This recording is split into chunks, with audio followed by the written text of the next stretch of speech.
hey, hey, let's go Buffalo. It's the Pesto Pod, the Pesto Pod, the Pesto Pod. Oh my God. If you can't tell, I'm sick. I'm sick all the time. I'm constantly sick, and it's so annoying. I don't know why. It's not like when I was a kid, I like wasn't exposed to germs and then my immune system like is a piece of shit. No. When I was a kid, I used to play in the swamps. I used to be in the mud. I used to dig up earthworms, and I used to dress them up in little clothes that I made for them out of leaves. And I used to craft intricate backstories for their characters. And I was a kid. I was goopy. I was playing with the other kids. Like, why am my T cells should be made of steel, but they're not. And it's like, it's not like I go around like licking the fucking subway. I barely leave the apartment. And every single time some sort of respiratory virus nestles itself into my fucking tract, and I'm moist and damp and gooey, and I'm squelching. For lack of a better word, I'm squelching. It's so annoying. Yeah, so I've been popping Dayquil. I've been popping cough drops, and it sucks because I went to Chicago this weekend, so. I hate being sick and traveling, but it is what it is. And if I can give anyone a word of advice, this is my godsend for when I'm sick. Jesus came down and he died after 3 days, and his gift to humankind was the Neil Med sinus rinse. The neti pot is great too. I'm an avid neti pot user and a neti pot enthusiast, the teapot thing. But I just recently discovered the sinus rinse, where you absolutely blast your face with that shit, and it just shoots the gunk out of you. It's an amazing feeling. It's like the seraphim are giving an enema to your face. It's incredible. And I know what that feels like because you hear that? You hear that phlegm? I'm putting the cock in pneumococcal pneumonia, if you know what I mean. Listen, when I was a kid, I went to a Catholic sleepaway camp. I did. It was actually fun. I actually liked it. Maybe I'll do a whole episode on that one day, because there's lore. There's lore. I went to a Catholic sleepaway camp, and I was a very picky eater. So my parents used to pack me snacks, because a lot of times I wouldn't like what they were serving for food. One of those snacks, of course, naturally, was Rice Krispie treats. Specifically, my parents packed me a 75-pack family-sized jumbo pack of Rice Krispie treats so that I could share them with my cabin mates and make friends. That's for fucking losers. That bounty is mine and mine alone. And I ate 75 Rice Krispie treats in the span of maybe 48 hours. And very quickly, it became apparent that I was not going to be pooping anytime soon. I was so plugged up, in so much pain. I looked 8 months pregnant. By the way, I was like 14, like not 7, 14. And I was living off Rice Krispie treats, and then I was in some serious pain. And I like had to go to the nurse, and they're like calling my parents, and they're like, "Hey, your kid ate 75 Rice Krispie treats." And they're not allowed to give you medicine unless it's like prescribed by a doctor at this sleepaway camp. There's no like over-the-counter medicine, because normally I'd just be popping some Colace and I'd shit that stuff out, but you can't there. So I'm like, now I gotta rely on the earth and the winds. I gotta rely on holistic medicine, and I gotta find some sort of way to like balance my chakra and manifest the poop out of me. And what ended up happening was my camp counselor made me eat an entire can of canned peaches, which I guess helps you poop. And I'm a picky eater, so that wasn't like the most enjoyable thing, because they're fairly slimy fresh out the can like that. But then flash forward, I'm in mass, right? Because it's a Catholic sleepaway camp, and it's actually the mass at the sleepaway camp was kind of fun, because it's a camp for kids, so they're like really like hyping us up. We're singing hymns, we're singing Heaven and earth are full of your glory. Hosanna, Hosanna in the highest. We're like fucking bawling. And this is what happened. I'm sitting at this church, Sleepway Camp. The skies open up and beautiful heavenly beams of golden light descend upon me. And I'm ascended, I'm transcended out of this earthly realm. And I go, oh, I have to poop. And I went poop. And it was amazing. It was truly, I'm not a religious person, but I believed in a higher power that day when I passed those 75 Rice Krispie treats. And it was dense, let me tell you. Quite frankly, it was probably one of the biggest shits I've ever shat. I'm sorry, that's a lot. But it clogged the toilet. It was a whole thing. Anyway, I know a thing or two about forcing gunk out of crevices. Sorry. And so I love the Neil Med sinus rinse. That was the moral of that story. But I went to Chicago. That's what I really want to talk about. Chicago. It was great. I really liked it. I flew in on a Thursday night, and I felt like shit. Like I knew I was sick, so I just went right to bed when I got in. I was visiting Bestie Rachel. Y'all know Bestie Rachel. She lives in the suburbs of Chicago. She lives at home right now because she got a great job back at home. And so yeah, I was so sick when I first got there, but we woke up the next day and I was like, I'm going to fucking rally. Because it sucks being sick when you're traveling. And I was like, I am not letting this put a damper on my trip. I prepared like a Boy Scout. I had a little tote bag. I had my Dayquil. I had my cough drops. I had my tissues. I had water. I had every single time there was a bathroom I would pee. I was like, I was on it. Ain't nothing getting past me. And I did everything. There's literally nothing on this trip that I think I didn't do that I would have done if I was healthy. So I kind of ate down. But the first day was like our city day. And so we took the train from Rachel's suburb into Chicago. What a cute little train system Chicago has. I've never been, by the way. It's my first time going to Chicago. So this is all first impressions. Took the little train in. So cute little train ride. I think it was maybe like for 40 minutes. And we get into Union Station, I think, downtown Chicago. And I will say this. We really only did like the downtown touristy things of Chicago because I had such a short amount of time. So that's all I'm basing this off of. I bet it would be similar to like if you've never been to New York before, only going to Times Square. It's not the whole thing, So I didn't get to see any of the cute little beep beep boop boop neighborhoods, which is a bummer. So I have a warped perception, But what I saw, I really liked. Chicago's great. I don't know, big buildings, fucking cold, but I love the cold. I'm a winter girl. I love it. And not a whole lot of people like out and about. I know it was like on a Friday in the middle of the day, so people are like, working, but just not like the hustle and bustle of a city that I'm used to, but I kind of like that. And I guess it lacked like a sort of, New York is so like artistic, I guess, like creative. Everyone in New York is like dressed cool. I didn't see a ton of that. Again, I was not in like any cool neighborhood. I was just in like the touristy area of Chicago, but I don't know. I liked it though. I liked it. I on the scale of LA to New York, it's definitely more toward New York. And this is I heard someone say this once. I've never thought anything to be this true.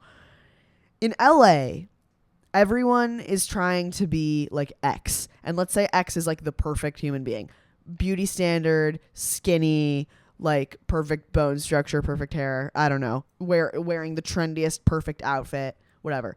Everyone in LA is trying to be X. And in New York, everyone is trying their hardest to be as far away from X as possible. Like everyone's trying to be so unique that they are like the most special person. And I resonate more with that side of the spectrum, if that makes any sense. And I felt like Chicago was like a little more that way than LA. Fuck LA, by the way. I hate LA. That's a lie. I like, have friends that live there and whatever. But it's not my place, girl. I'm a East Coast woman. I am not meant for the West Coast. I did not like it over there. LA, when I was in LA, everyone, I looked like if the average LA woman was like stung by several fire ants. I look very swollen over there. I look puffy. I don't like it. Meanwhile, here in New York, I feel like I'm like unique and different.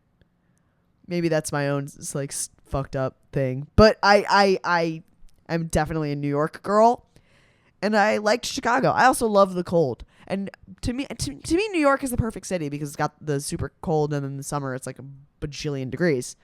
But I liked what I saw over there in Chicago. We let's see, we wandered the little downtown area, saw the Sears Tower. We wandered along the river. Super cute. Again, very quiet. Yeah, and then we went to the Bean. The Bean is so funny to me. The Bean, like, what? It's called Cloud Gate, I learned. That's the name of the sculpture. And I don't get modern art. I don't know what it's supposed to symbolize in this world. It's a big bean. But it's fun. It's a huge bean. And it's like reflective, so you can see the whole city. And of course I flicked it. I'm not going to go to the bean and not flick it. That bean must get flicked hundreds of times a day, which, we could only, don't we all wish that? And you could like go under it, which was cool. And it's like got this like high ceiling in the middle.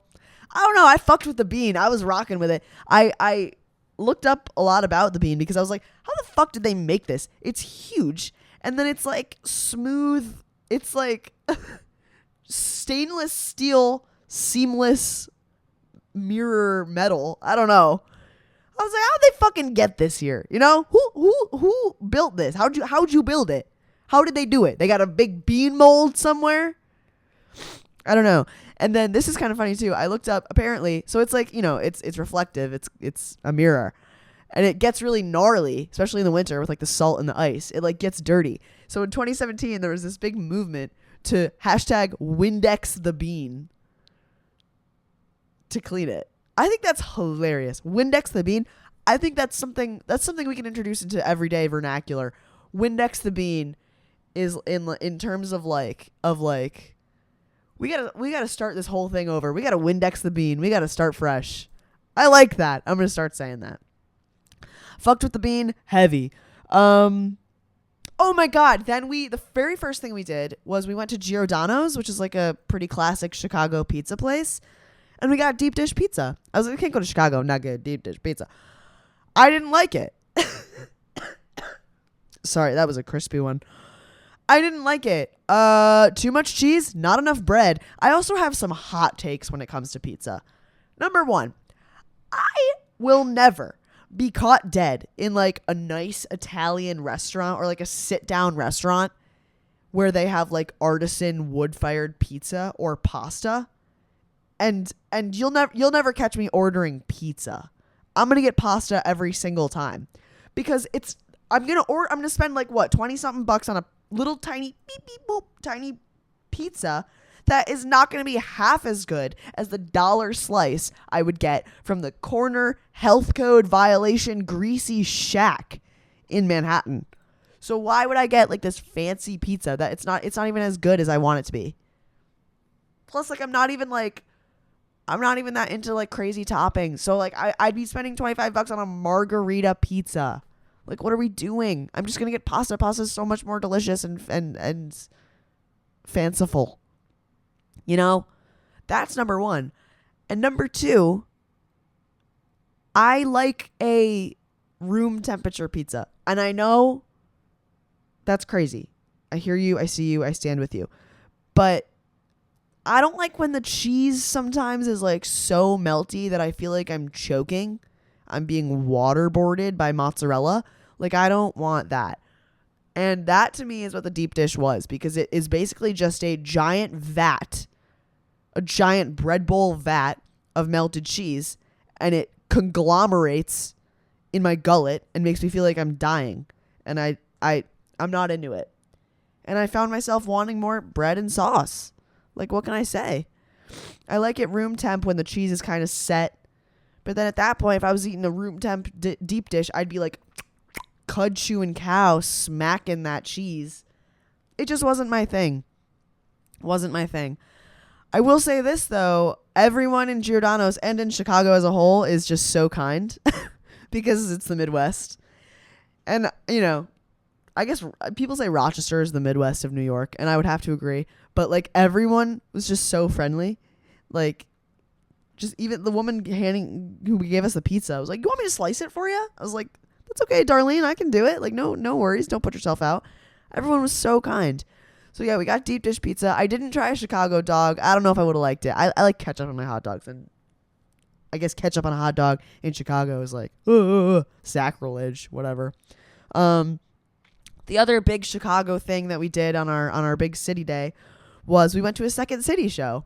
Second City is like the improv troupe that it started in Chicago. It's pretty big. It's one of the biggest ones. It's like that and what's the other one? Upright Citizens. And they pull a lot of SNL cast members from Second City. And yeah, it's really cool. So we went and saw a sketch comedy show at the Second City. It was called Best Kept Secret. And it was really good. They were really good. I imagine one of the people that we saw will be on SNL in the next couple of years. And then a funny little bit is that they had like everyone in the audience write a secret and put it in a bucket, and they read a few out loud. And they didn't read my secret, but mine, obviously false, but was still so fucking funny, and I wish they read it, was I was the person who pushed that kid into the Harambe cage. Fucking bummed that they didn't read that.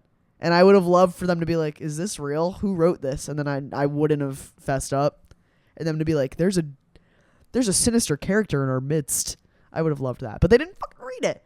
It was a great show, though. Also, Second City also has classes.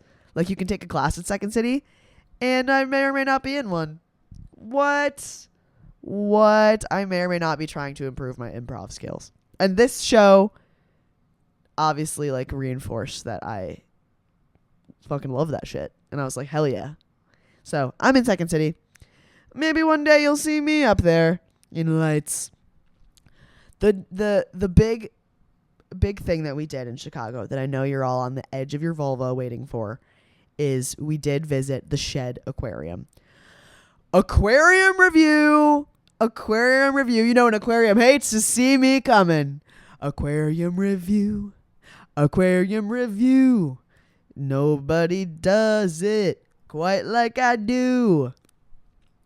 The Shed Aquarium. It is rated number 5 in the top 10 aquariums in the United States. Number 1 is the Georgia Aquarium. Number 2 is Monterey Bay. Number 3 is Alaska Wildlife Conservation Center. And number 4 is the Baltimore Aquarium. Now, I've only been to the Baltimore Aquarium. It was fantastic. It was amazing. It was humongo bajungo, and it titillated my senses in every positive meaning of the word.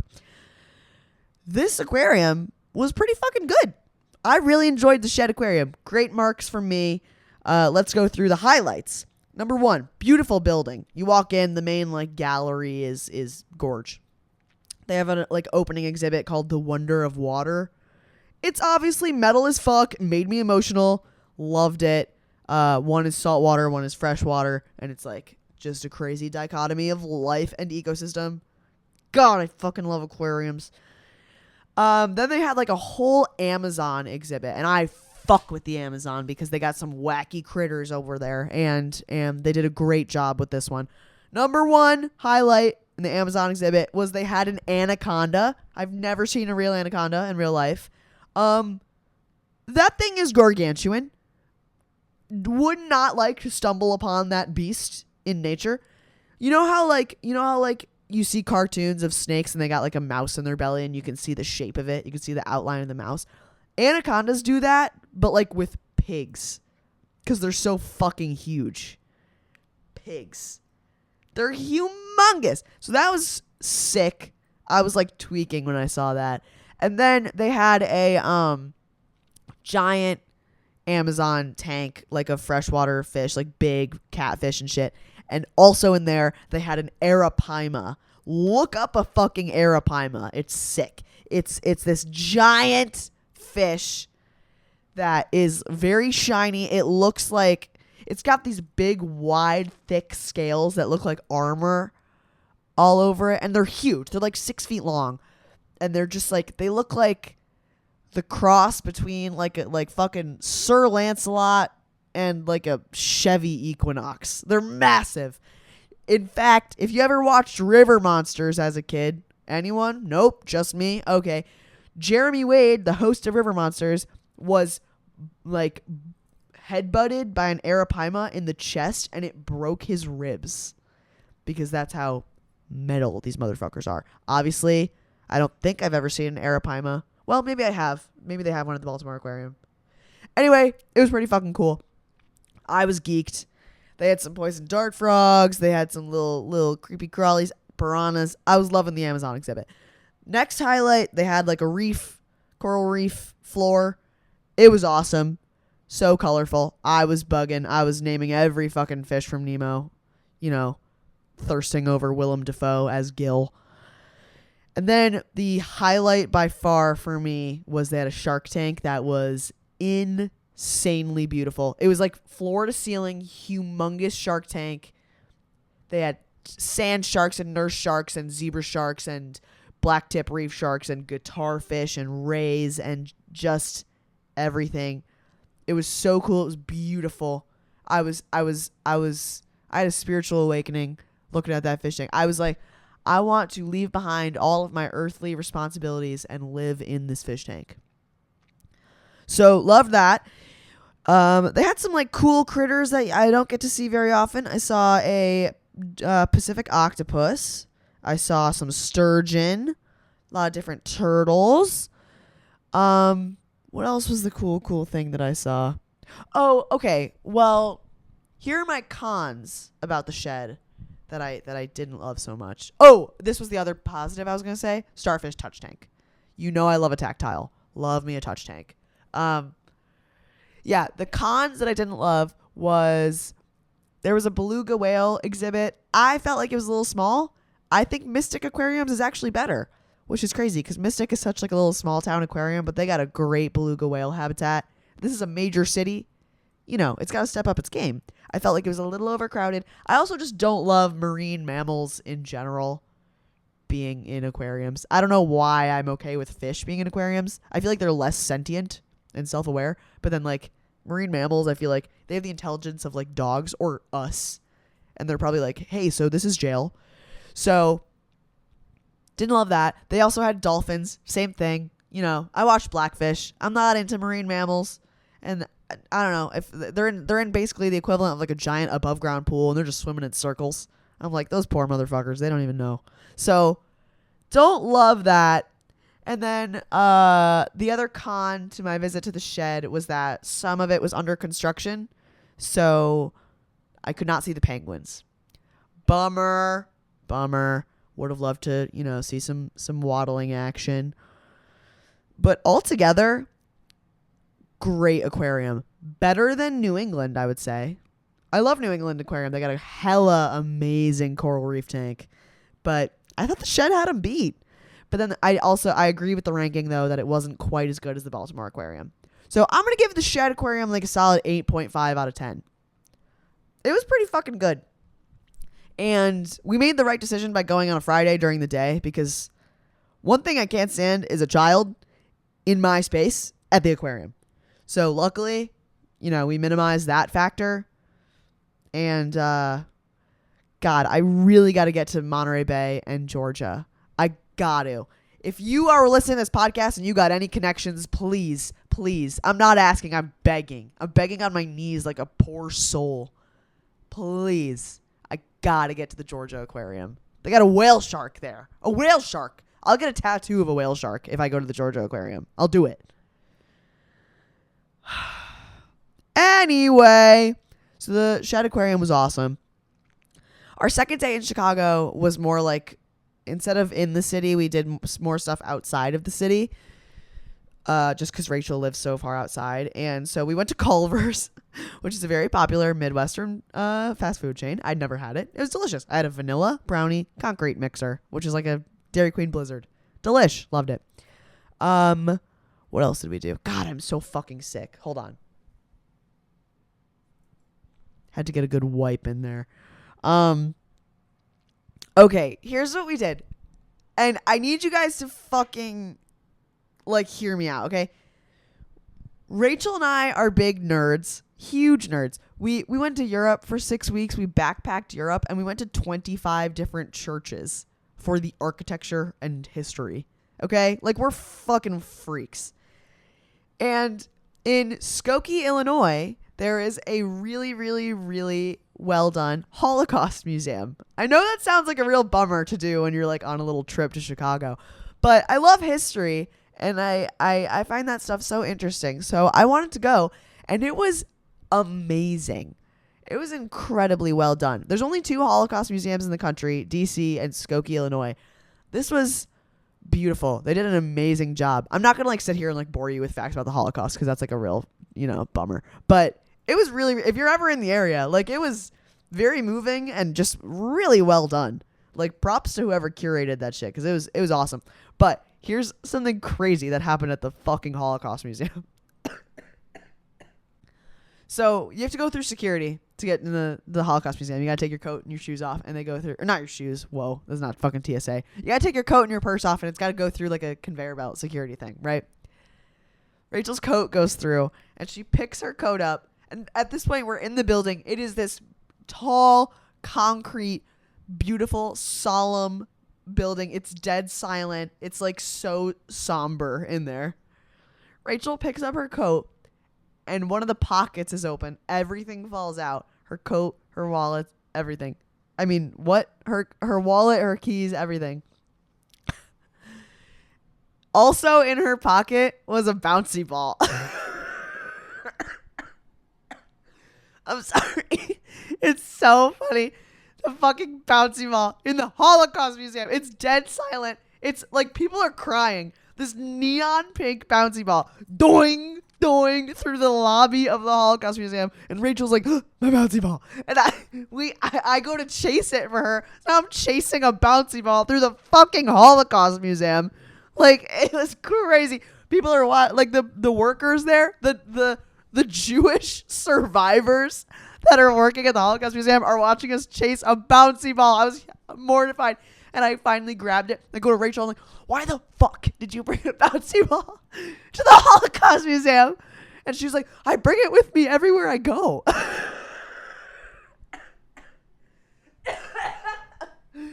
Oh my God. I thought that was so fucking funny. It wasn't funny in hindsight, but are we serious? A bouncy ball in the Holocaust Museum?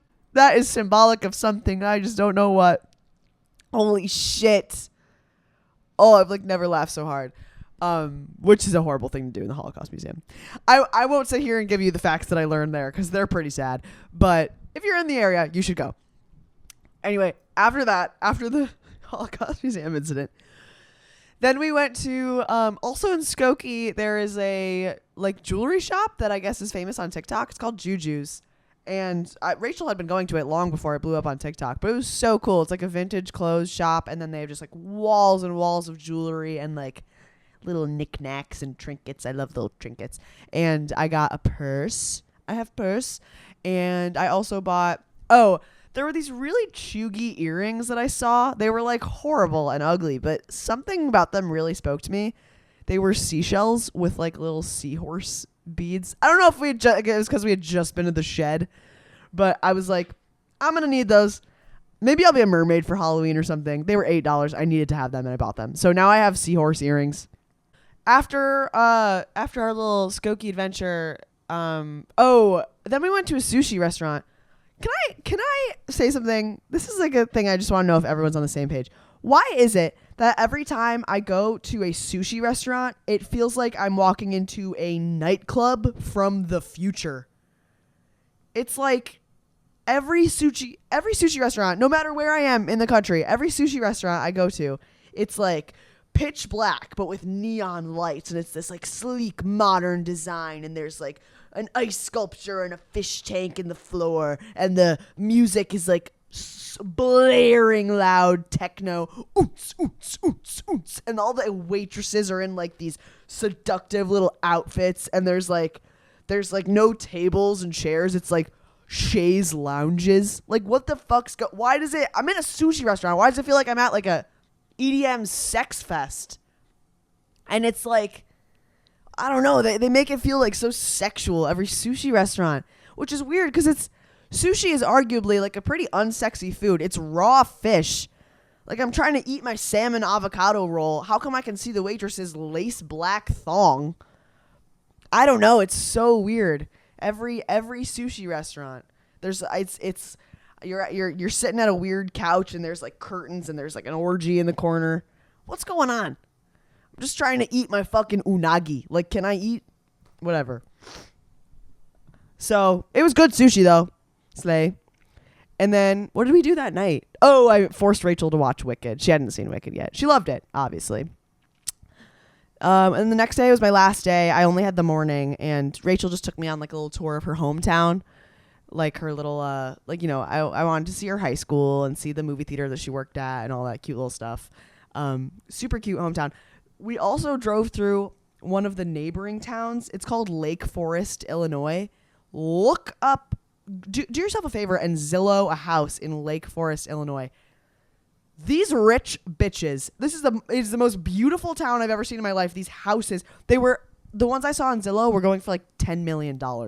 They are mansions. And Rachel said that they like, these are the kind of people that have like cotillions. They have like debutante coming out balls. This is some rich old money in Lake Forest, Illinois. Who'da thunk?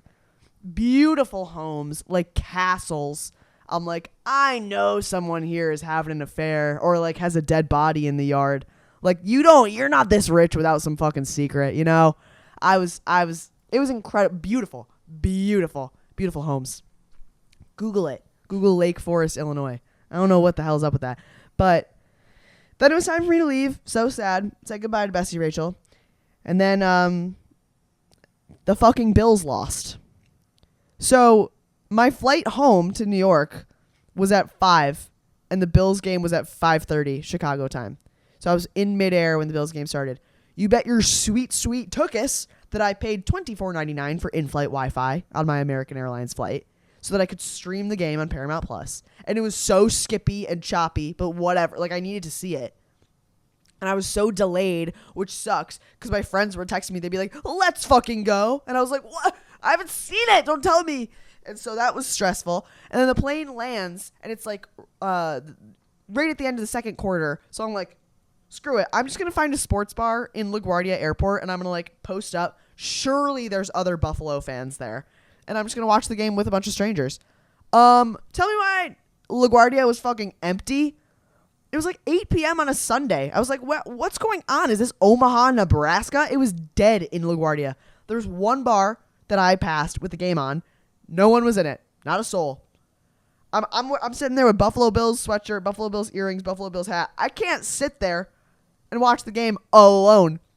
If I go, hey, who's going to echo it? Like, that can't happen. My friends are watching the game at their apartment, and I'm at the airport. I'm like, fuck it. I'm just going to take the bus and hope I make it for some of the game.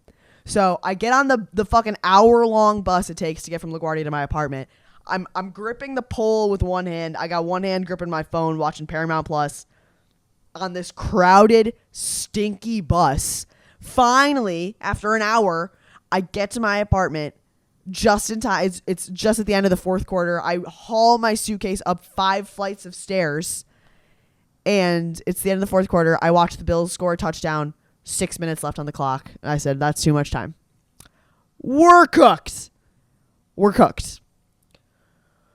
Oh, it was so sad. I prayed to God or Yahweh or whoever was listening. I said, please, upstate New York needs this so bad.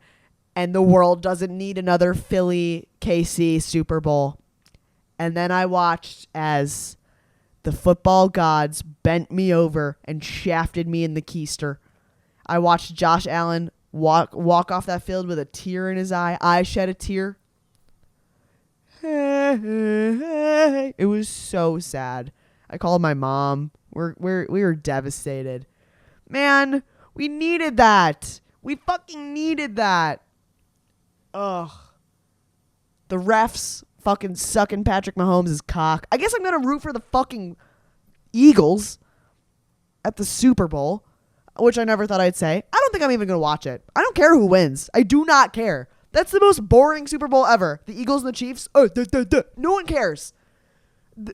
People are saying, oh, it was all rigged because the NFL wants Taylor Swift at the Super Bowl because the ratings will go up. But if it was a Commanders and Bills Super Bowl, do you have any idea how many more people would watch it because they'd be like, oh, this is actually interesting? No one cares about the Eagles and the Chiefs anymore. No one. Pissed. I'm pissed. I'm sad. So that's how I ended my weekend in Chicago. I love Chicago, and I might be back because you may or may not know that I'm doing a live show with Connor Willie on February 21st in New York City. We are going to have some special guests and some laughs and some shenanigans, and you should totally get tickets and be there. And we're hoping that if it all goes well, we would love to expand the show and do some shows in some other cities. There's a Google form in my Instagram bio. You can fill it out and put where you want Connor and I to come next, and we are going to try our best to get there because we really want to yap and yap in as many places as we possibly can. So please make sure you get your tickets to that. It's going to be awesome. And I have to go rinse my sinuses out. I have to. Thank you guys so much for tuning in. Mafia forever. See you next week. And that's all I got.